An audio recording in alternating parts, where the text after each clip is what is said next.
उत्तर प्रदेश में 18वीं विधानसभा के गठन के लिए 7 चरणों में चुनाव हो रहे हैं, जिसमें से पहले और दूसरे चरण के लिए वोटिंग भी हो चुकी है। अब 20 फरवरी रविवार को तीसरे चरण का मतदान और चौथे चरण का मतदान इसके ठीक 3 दिन बाद यानी 23 फरवरी को होना है। भाजपा के लिए जहां इन दोनों चरणों में अपना पुराना रिकॉर्ड बनाए रखने की चुनौती है, तो सपा और बसपा पर भाजपा को पछाड़कर आगे निकलने की चुनौती है।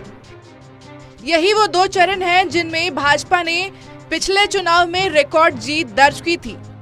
भाजपा को इन दोनों चरणों में 99 सीटें मिली थी। सपा के गढ़ में होगा मतदान। तीसरे चरण का मतदान देखा जाए तो सपा में हो रहा है। पटियाली, अलीगंज, एटा, मैनपुरी, करहल, फर्रुखाबाद, तिरवा, कन्नौज, जसवंत नगर, इटावा की सीट सपा की गढ़ रही है। करहल से इस बार सपा मुखिया अखिलेश यादव स्वयं चुनाव लड़ रहे हैं, तो जसवंत नगर से उनके चाचा शिवपाल सिंह यादव मैदान में हैं। तीसरे चरण में कुल 59 सीटों के लिए रविवार को मतदान हो रहा है। वर्ष 2017 के चुनाव में भाजपा ने इस चरण में 49 सीटें जीती थी।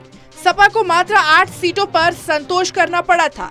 बसपा व कांग्रेस की स्थिति तो इतनी खराब रही कि उस एक सीटें ही मिली। इस बार सपा के साथ बसपा को भी अधिक से अधिक सीटें जीतने की चुनौती है, तो भाजपा को वही पुराना दबदबा बनाए रखने की। अवध में देखना होगा दम। यूपी के सत्ता में अवध की अहमियत राम मंदिर के मुद्दे के अलावा सीटों की गणित से भी बढ़ जाती है। अवध में कुल 21 जिले हैं, जिसमें कुल 118 सीटें आती हैं। हालांकि चौथे चरण में कुल 9 जिलों में मतदान होगा, जिसमें अवध के 7 जिले आते हैं। 118 सीटों वाली इस इलाके में पिछले 2 विधानसभा के नतीजे बताते हैं कि यहाँ चुनाव में हवा के रुख का काफी असर रहता है और अवध के आशीर्वाद से सरकार बन जाती है। बता दें कि अवध क्षेत्र में भाजपा ने वर्ष 2017 में 50 सीटें जीती थी। लखनऊ की 9 सीटों में भाजपा ने 8 सीटें जीतकर रिकॉर्ड कायम कर दिया था। यह चरण बसपा, सपा व कांग्रेस के वर्ष 2017 में ठीक नहीं रहा था। सपा को 4, बसपा व कांग्रेस 2-2 और अपना दल को 1 सीट मिली। अयोध्या के सभी 5, बलरामपुर की सभी 4 और गोंडा की सभी 7 सीटें भाजपा ने जीती थी। भाजपा पर इन जिलों में एक बार फिर से पुराना दबदबा साबित करने की बड़ी चुनौती है, तो सपा, बसपा और कांग्रेस पर इस विजय रथ को रोकने की। दांव पर कई दिग्गजों की किस्मत। चौथे चरण के मतदान में उम्मीदवारों के साथ साथ केंद्र सरकार के कई मंत्रियों का भी टेस्ट होगा, क्योंकि इस चरण में जिन जिलों में वोट डाले जा रहे हैं, वहां से मोदी सरकार के 4 मंत्री आते हैं। पहला नाम है रक्षा मंत्री राजनाथ सिंह का, जिनका संसदीय क्षेत्र लखनऊ है। दूसरा नाम है स्मृति ईरानी का, जिनका संसदीय क्षेत्र अमेठी है। इसके अलावा मोहनलालगंज के सांसद कौशल किशोर और लखीमपुर से सांसद और केंद्रीय गृह राज्य मंत्री अजय मिश्रा टेनी के इलाकों में भी चौथे चरण में मतदान होना है। इन चारों के इलाकों में विधानसभा की 21 सीटें हैं, इसलिए ये इनके लिए अग्नि परीक्षा से कम नहीं है। यूपी में जुबानी जंग भले ही सबसे ज्यादा अखिलेश और बीजेपी में छिड़ी हो, लेकिन चौथे चरण में बीएसपी फैक्टर को कमजोर नहीं आंका जा सकता, क्योंकि अवध के इलाके में बीएसपी का एक बड़ा वोट बैंक है और बीएसपी के वोटर को इस बार साइलेंट माना जा रहा है।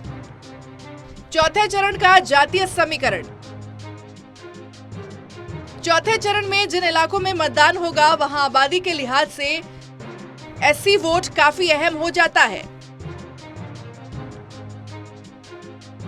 अवध क्षेत्र की बात करें तो सीतापुर में सबसे ज्यादा 32% एससी वोटर है।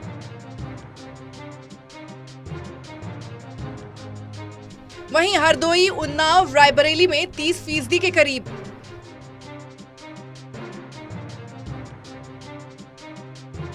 वहीं लखनऊ में सबसे कम 21% एससी वोटर है। यानी चौथे चरण में अवध के आधे से ज्यादा जिलों में एससी आबादी 30% से ज्यादा है। जाटव गैर जाटव वोट की लड़ाई। 2017 के नतीजे बताते हैं कि एससी वोट भले ही बीएसपी के पास हो, लेकिन गैर जाटव वोट बढ़ चुका है। 2017 चुनाव को देखें तो सबसे ज्यादा 43% गैर जाटव वोट समाजवादी पार्टी को मिली है, लेकिन 31% वोटों के साथ बीजेपी ज्यादा पीछे नहीं है। बीएसपी को गैर जाटव वोट 10% के आसपास ही मिले हैं, लेकिन जाटव वोट 86% मिले हैं।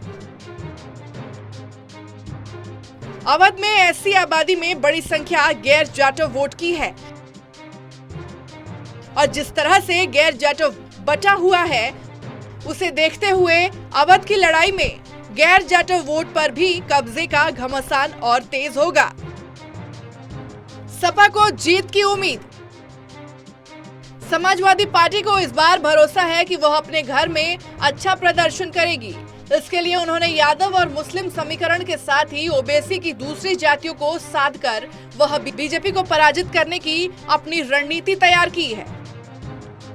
अखिलेश यादव अपना गढ़ बचाने के लिए खुद करहल से चुनाव लड़ रहे हैं। उनके इस फैसले से यहाँ के समीकरण भी बदले हैं। इसके अलावा इस बार चाचा शिवपाल भी उनके साथ है। 2017 के चुनाव में परिवार की बगावत का खामियाजा भी उन्हें इस चरण में भुगतना पड़ा था, जहां भाजपा ने 49 सीटों पर जीत हासिल की थी और सपा सिर्फ 8 सीटों पर सिमट कर रह गई थी। भाजपा के सामने पुराना प्रदर्शन दोहराने की चुनौती। यादव बेल्ट में भाजपा भी आक्रामक प्रचार व गरीब केंद्रित योजनाओं के असर के भरोसे पुराना प्रदर्शन दोहराने का सपना संजोए है। प्रधानमंत्री नरेंद्र मोदी की 3 सभाएं जहां इस चरण में हो चुकी हैं, वहीं सीएम योगी आदित्यनाथ ने सपा के विजय रथ में शिवपाल के समायोजन का मुद्दा बनाना शुरू कर दिया है। पिछले विधानसभा चुनाव में इस चरण में कांग्रेस ने सपा के साथ गठबंधन में इकलौती सीट कानपुर कैंट से जीती थी। इस संख्या को बनाए रखने और बढ़ाने का संघर्ष उसके सामने है। बसपा भी बुंदेलखंड समेत अन्य हिस्सों में जीत के लिए पसीना बहा रही है। पिछली बार बसपा को यहां महज 1 सीट मिली थी। बहरहाल तीसरे और चौथा चरण हर पार्टी के लिए काफी अहमियत रखता है, जिसमें भाजपा पिछली बार के प्रदर्शन को दोहराना चाहती है, जबकि सपा 2012 के नतीजों को अपने पक्ष में लाना चाहती है। ऐसे में देखना यह है कि सभी पार्टियां इसमें कितना कामयाब होती हैं। ये तो आने वाला 10 मार्च का रिजल्ट ही बताएगा। Special desk, total news.